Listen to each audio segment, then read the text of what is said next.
3 choses à ne pas faire avec un pervers narcissique. Restez bien avec moi, ça va être une vidéo très croustillante, donc restez jusqu'à la fin. Bonjour, je m'appelle Faraké, je suis votre coach en amour et en développement personnel. J'aide des femmes à devenir des warrior girls dans l'amour et dans la vie. Alors, si vous n'êtes pas déjà abonné, je vous invite à vous abonner. Donc, c'est en dessous et activer la petite cloche pour recevoir toutes les notifications. Et puis, télécharger vos cadeaux. Ce sera par ici et il y en a par en dessous, par-dessous. Il y en a partout. Donc, voilà. Alors, on va entrer dans le vif du sujet. Donc, 3 choses à ne pas faire avec un pervers narcissique. Si vous voulez sortir de ça, sortir de toute cette... je ne vais pas dire le mot, sortez absolument de ça, c'est vraiment toxique pour vous. Et même si vous l'avez quitté, je sais qu'il y a des petites voix là qui répètent tout ce qu'il disait, et du coup, la confiance en soi, elle a baissé, l'estime de soi, elle a baissé et on se sent mal et on souffre. Bien sûr, on souffre aussi parce qu'il y a le manque, puisque c'est comme une drogue, vous comprendrez ce que je veux vous dire si vous avez vécu ça ou si vous vivez ça. Et d'ailleurs, par rapport à la confiance en soi, téléchargez votre cadeau, les 3 clés pour gagner en confiance en soi. N'hésitez pas. Donc, les 3 choses à ne pas faire donc avec un pervers narcissique. Surtout pas faire. La première des choses, c'est de lui dire vos ressentis. Ne lui dites pas vos ressentis, ne lui dites pas ce que vous ressentez. Parce que lui, il se sert de ça. En fait, vous lui donnez de la nourriture. Parce que quand vous lui dites ce que vous ressentez, si par exemple vous lui dites « Oui, quand tu m'as dit ça, tu m'as fait mal et je me sens mal » vous êtes en train de lui donner à manger là. Vous voyez? Vous lui donnez de la nourriture. C'est ça qu'il a besoin. C'est comme pour un vampire, on lui donne du sang. C'est la même chose.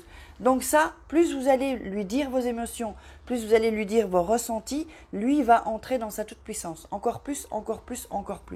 Et donc du coup, ça baisse votre confiance en soi, votre estime de soi aussi. Puisque vous dites des choses, puis en général, c'est pas très positif, Si vous pouviez lui dire « je me sens bien », là, si vous lui dites « je me sens bien », là, il va râler. Il va râler, vous ne le nourrissez plus, en fait. Vous comprenez? Donc, c'est comme si dire son ressenti, c'est vraiment l'aider à aller à se sentir plus grand, en fait. Alors, la deuxième chose qu'il faut surtout pas faire, c'est croire en ses opinions. C'est-à-dire que quand lui vous dit quelque chose, c'est son opinion, c'est son avis. Et nous, on s'en fout. Ne croyez pas que c'est la vérité. Donc, ne pensez pas que ses opinions, que ce qu'il dit est la vérité. Ce n'est pas la vérité, les filles. Ce n'est pas la vérité. Parce qu'en général, quand un pervers narcissique va vers une proie, ce sont des femmes extraordinaires. Et si c'est une femme qui va vers un homme, une femme pervers narcissique qui va vers un homme, en général, ce sont des hommes extraordinaires. Vous comprenez juste qu'il y a un petit souci avec la dépendance affective ou qu'il faudra régler de toute façon. Donc, en fait, moi, ce que je veux vous dire, c'est que par rapport à ses opinions, ce n'est pas la vérité, donc c'est ce que je vous dis, et donc il n'y a pas à prendre ça en compte. C'est du vent en fait, vous voyez? Lui, le pervers narcissique, c'est du vent. Il fait du vent et puis nous, on court après le vent. Je m'inclus moi parce que je suis passée par là en fait. Donc, pervers, voilà, il crée du vent. Et nous, on court après le vent. C'est-à-dire, on court après rien du tout. Ça n'a aucun sens, en fait. Ce qu'il vous dit n'a aucun sens. Lui, il répond à côté de la plaque. Il est en train de vous bousiller le cerveau et il est en train de vous faire bugger votre cerveau, en fait. Il utilise des stratégies de manipulation. Donc, en fait, vous êtes en train de tourner en rond, là, dans votre cerveau, là, votre cervelle, pour rien, en fait. Parce que ça n'a aucun sens. Ce qu'il vous dit n'a aucun sens. Quand il vous critique, ça n'a aucun sens puisque ce n'est pas vrai. Il est en train de vous injecter des poisons.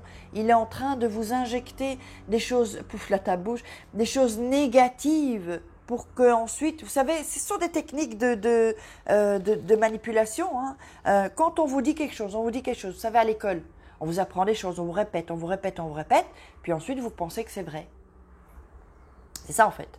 Pensez que c'est vrai. Quand on vous dit tout le temps la même chose, que vous êtes dans ce genre d'environnement, eh bien vous croyez que c'est vrai. C'est comme les parents, il y a des parents aussi qui rabaissent leurs enfants. À la fin, on devient adulte et on croit que ce que les parents nous ont dit, c'est vrai. Et quand on croit ces gens-là, on devient ce qu'ils sont en train de nous dire. C'est-à-dire, si on dit tu es nul, on croit la personne, on lui donne ce pouvoir-là et on devient nul. Au final, on devient nul parce qu'on croit qu'on est nul, donc on devient nul. Et c'est ça en fait le truc. Donc, il faut vraiment arrêter ça. Et en troisième chose, l'idéaliser. Arrêtez de l'idéaliser. C'est une merde. Voilà, je le dis, c'est sorti, c'est une merde. Si quelqu'un vous rabaisse, si quelqu'un vous humilie, si quelqu'un vous prend pour une conne ou pour un con, si quelqu'un ne s'intéresse pas à vous alors que vous êtes en couple, si quelqu'un ne fait pas attention à vous, qu'il n'est pas câlin avec vous, qu'il n'est pas bienveillant avec vous, eh bien, non, ce n'est pas normal. Alors, arrêtez de l'idéaliser. Arrêtez d'idéaliser un pervers narcissique et vous allez toucher son ego. Vous allez voir, il va vraiment pas aimer ça. Parce qu'il va voir dans votre regard que vous ne l'idéalisez pas. Parce que quand on idéalise quelqu'un, on voit dans la personne qui vous idéalise, on le voit dans son regard. Vous savez, c'est un regard un peu comme ça, oh là là. Voilà, comme le truc des stars. Si on voit une star, par exemple, votre star, c'est Robert De Niro, vous le voyez, vous êtes là, waouh. Vous voyez, ça se voit dans les yeux. Et lui, il voit ça dans vos yeux. Donc, décidément, j'ai la table qui bouge, désolé. Donc, du coup, si vous arrêtez de l'idéaliser, il va le voir dans votre regard. Et vous allez lui donner moins de force, moins de pouvoir. Parce que quand vous l'idéalisez, vous lui donnez du pouvoir. Alors, je vais répéter les 3 choses à ne pas faire avec un pervers narcissique. Premièrement, lui dire vos ressentis, lui dire vos émotions. Ne vous dévoilez pas. Plus vous vous dévoilez, plus vous lui donnez à manger. Plus il va devenir tout puissant. Et plus vous lui donnez ce pouvoir en fait. Parce que comme je l'ai déjà dit dans d'autres vidéos, le pouvoir, on ne prend pas le pouvoir sur vous. Vous donnez le pouvoir à quelqu'un. N'oubliez jamais ça. Le pouvoir se donne. Il ne se prend pas. Deuxième chose, croire en ses opinions, croire en son avis. Non, c'est ce qu'il dit, c'est pas la vérité. C'est complètement, ça n'a aucun sens. Et troisième chose, arrêtez de l'idéaliser. Alors j'espère que vous aurez aimé cette vidéo. Donc je vous invite à liker, à partager cette vidéo pour faire passer un maximum le message. Commentez, mettez-moi des commentaires, mettez-moi vos expériences par rapport à tout ça. Et donc voilà, je vais vous dire à demain. Et puis n'oubliez pas de télécharger vos cadeaux. Je vous embrasse très fort et passez à l'action. N'oubliez pas, ne croyez pas les pervers narcissiques qui nous disent des conneries. Et même si vous n'êtes plus avec lui, les petites voix qu'on entend de ce qu'il nous avait dit, rejetez tout ça. Allez, je vous embrasse. Ciao.